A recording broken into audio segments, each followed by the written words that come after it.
2025 সালে হজ যাত্রীদের বাড়ি ভাড়া কমানোর কারণে বেঁচে যাওয়া টাকা ফেরত পাচ্ছেন সরকারি ব্যবস্থাপনায় হজ করা হাজিরা। 4,978 জন হাজিকে 8,28,90,000 টাকা ফেরত দেওয়া হবে বলে জানিয়েছেন ধর্ম বিষয়ক উপদেষ্টা ডক্টর আ.ফ.ম. খালিদ হোসেন।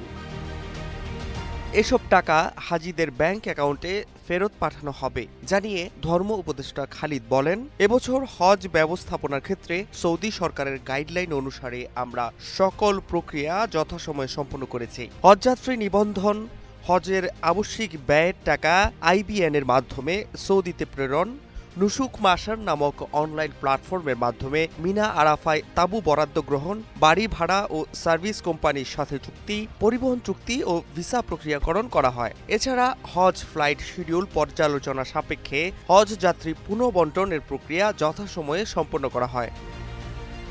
রবিবার দুপুরে এক সংবাদ সম্মেলনে তিনি বলেন, হজ ব্যবস্থাপনার সকল বিষয়ে ধর্ম বিষয়ক মন্ত্রণালয়ের ভূমিকা ছিল প্রোঅ্যাক্টিভ। কোনো সংকট তৈরি হওয়ার পূর্বেই আমরা প্রয়োজনীয় পদক্ষেপ নিয়েছি। ধর্ম বিষয়ক মন্ত্রণালয়ের সকল স্তরের কর্মকর্তা কর্মচারীরা একটি টিম স্পিরিট নিয়ে একান্ত পরিশ্রম করেছেন বলে জানিয়েছেন ধর্ম উপদেষ্টা। এর ফলে এবছর হজে যেতে না পারার বেদনায় কাউকে কাঁদতে হয়নি, কোনো হজ ফ্লাইট বিপর্যয় হয়নি। হজ যাত্রীদের মধ্যে কোনরূপ হট্টগোল, হইচই, শোরগোল দেখা যায়নি। বাংলাদেশের নিবন্ধিত শতভাগ হজ যাত্রী হজ পালন করতে পেরেছেন এবছর। Fahad Shahriar, news desk, global television.